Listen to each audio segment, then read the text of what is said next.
Damares Alves passou por mais uma vergonha, o que é muito comum para ela, porque ela fez uma postagem nas redes sociais para descredibilizar o Lula. Só que a postagem era falsa, o que é muito comum vindo dos bolsonaristas, e ela teve que apagar. O que está sendo muito interessante é que os bolsonaristas, eles estão tentando descredibilizar o Lula em algumas ações internacionais, só que todas as ações que eles criticam, o Lula mostra verdadeiros golaços que ele tem feito, como a operação de resgate dos brasileiros em Israel e também o Nicolás Maduro ter vindo para o Brasil, porque isso foi possível fazer um acordo histórico entre os Estados Unidos e Venezuela.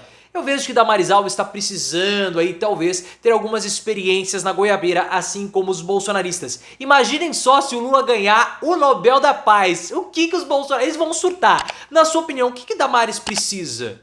De experiências na goiabeira? Ela passou vergonha? O que você tem achado da política externa do Lula? Então deixe o seu like e se inscreva no canal. A Damares, ela fez uma postagem em uma rede social de um vídeo, na verdade, com a embaixadora americana. E a embaixadora americana na ONU, ela começou a fazer um discurso e lá pelas tantas do discurso no caso, as pessoas que estavam presentes viraram de costas para ela. Damares falou que aqueles eram integrantes do Conselho dos Direitos Humanos da ONU, que estavam protestando contra a embaixadora americana pelo veto que ela fez ao projeto, à resolução brasileira do conflito em Israel. Só que isso foi um monte de asneira e bobagem de Damares. Ela teve que apagar a postagem na sequência. Primeiro que esse discurso não foi feito recentemente, foi um outro evento em Genebra. E depois que as pessoas que protestaram contra a embaixadora americana nem eram integrantes da ONU. A comitiva brasileira não esteve presente nesse evento em Genebra. E a embaixadora americana estava falando de direitos humanos dos Estados Unidos. Então não tem absolutamente nada a ver o que Damares falou para tentar descredibilizar o Lula, falando que o governo brasileiro estaria protestando por conta do veto do governo americano. Um monte de asneira, um monte de mentira tradicional do bolsonarismo, e ela teve que apagar. Os bolsonaristas, eles estão simplesmente desesperados para tentar descredibilizar o Lula. Agora também começou a circular nas redes sociais um vídeo que tem o Lula ao lado do Joe Biden. E aí os dizeres, né, falando que o Biden teria dito ao Lula para ele se preocupar em colocar comida na mesa dos brasileiros do que com o conflito em Israel. Algo que é falso. De fato, houve uma fala nesse sentido de um chefe de Estado americano, mas isso foi em abril desse ano por conta de um outro conflito. Não houve absolutamente uma menção do Joe Biden a respeito do Lula. Esse veto que os Estados Unidos deram ao projeto de resolução humanitária do Brasil, que os bolsonaristas festejaram, na verdade foi uma vitória diplomática brasileira, pode ser assim considerado. Porque o principal ponto do Brasil naquela resolução era para que houvesse corredores humanitários. E foi exatamente isso que Joe Biden negociou com Israel, um corredor humanitário. Biden iria vetar de qualquer forma, e o próprio Lula sabia disso, mas mesmo assim insistiu na votação, porque ele precisa dos votos na próxima disputa contra Donald Trump. Então ele precisa dos votos dos descendentes israelenses que estão nos Estados Unidos. É isso que ele quer. É isso. Só que tudo que os bolsonaristas criticam do Lula, em termos internacionais, tem se mostrado verdadeiros acertos do governo. Porque se tem uma coisa que está impecável, além do Fernando Haddad, nesse governo Lula, é a política externa. Lula disse, nós vamos resgatar a grandeza internacional do Brasil. E viajou a rodo esse ano, deixando o Geraldo Alckmin, que é muito melhor do que Hamilton Mourão, para governar o país. Alguém super capaz. Quem que vai duvidar da capacidade do Alckmin? Não tem como. E o Brasil de fato tem conseguido fazer isso, com ações do Lula simbólicas, mas também práticas. Porque o que o Itamaraty fez, resgatando os brasileiros naquela missão de resgate, foi simplesmente incrível. 3 dias depois que houve o início do confronto, nós já tínhamos um avião brasileiro trazendo brasileiros para cá. Nós fizemos mais de 100 voos utilizando aviões da FAB, que na época do governo Bolsonaro eram utilizados para transporte de farinha. Farinha ser aspirada pelo nariz.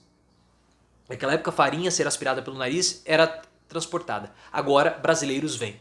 Mas mais de 1.000 brasileiros, 1.100 brasileiros foram resgatados em uma missão rápida, célere, com a menor burocracia possível, em 6 voos.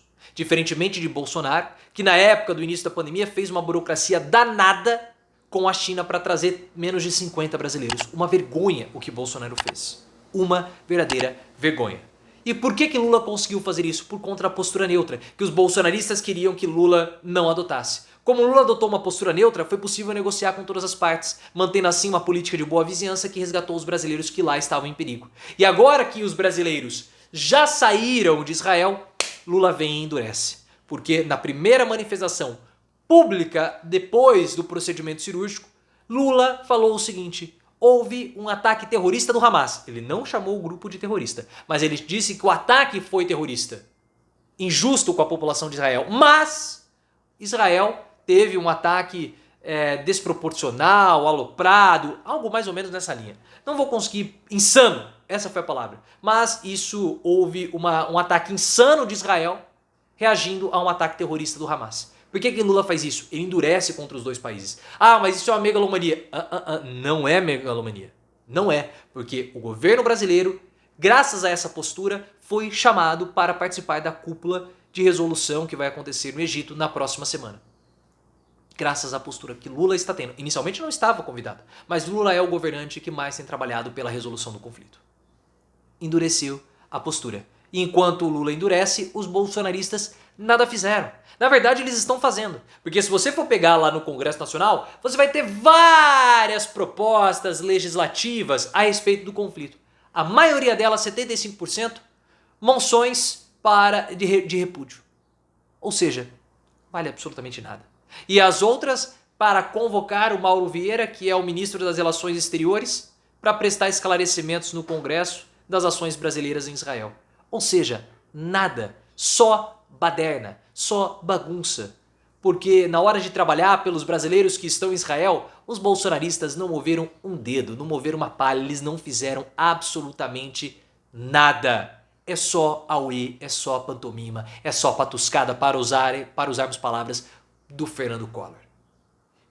E o que é interessante também, que os bolsonaristas, eles deram um chilique no início do ano quando Nicolás Maduro veio para o Brasil. Deram um chilique imenso, imenso, imenso. E qual foi o resultado? Hoje nós temos um acordo histórico entre a Venezuela e o governo americano. O governo americano solicitou que houvesse garantias de Nicolás Maduro para que as eleições do ano que vem na Venezuela fossem eleições transparentes, limpas e corretas. E em troca, Nicolás Maduro teria que liberar 5 opositores que foram liberados. Assim, os Estados Unidos suspendeu por 6 meses as sanções que havia para importação de petróleo, gás e ouro venezuelanos. Algumas outras sanções permanecem e essas sanções elas podem ser abrandadas ou podem ficar mais rígidas a depender da atuação do próprio Nicolás Maduro. Mas isso só foi feito porque Maduro veio para o Brasil e Lula abriu canais de comunicação do governo venezuelano com o governo americano. Os bolsonaristas chilicaram, fizeram pedidos de impeachment, toda aquela baderna deles, mas Lula fez um verdadeiro de um golaço. Porque apesar do que os bolsonaristas dizem, o problema venezuelano é um problema brasileiro. E apesar do que aquele tonto do Boric, né, falou, o presidente chileno e o presidente lá do Uruguai falaram, né, que o Nicolás Maduro é um ditador, o Brasil não pode ter esse tipo de postura. Porque entre Venezuela, Chile e Uruguai existe o Brasil. Então para os venezuelanos irem para esses dois países, eles precisam passar pelo Brasil. A pobreza venezuelana é um problema nosso, o problema venezuelano é um problema nosso, é um problema brasileiro, porque isso aumenta o fluxo migratório. As pessoas da Venezuela saem do seu país e vêm para o Brasil. Acabam se tornando problemas locais. Então quanto melhor estiver a economia venezuelana, menor é o fluxo migratório para cá. Por isso que há a preocupação. E Lula, ele quer ganhar o prêmio Nobel. Lula tem a pretensão dele de colocar o Brasil como sendo um país relevante no cenário internacional. Ele quer ser visto como uma liderança do sul global, ele trabalha por isso. E é claro que se ele tiver o prêmio Nobel da Paz, melhor ainda. Ele espera isso. Seria uma coroação do ocaso político de Lula e um desespero total para os bolsonaristas. Imaginem só o chilique bolsonarista se Lula um dia for laureado com o prêmio Nobel da Paz. Seria algo incrível de ver o faniquito bolsonarista, o faniquito do Sérgio Moro. E olha que ele pode ser que esteja bem perto, mais perto do que eu estou de me reproduzir por brotamento. Vamos ver.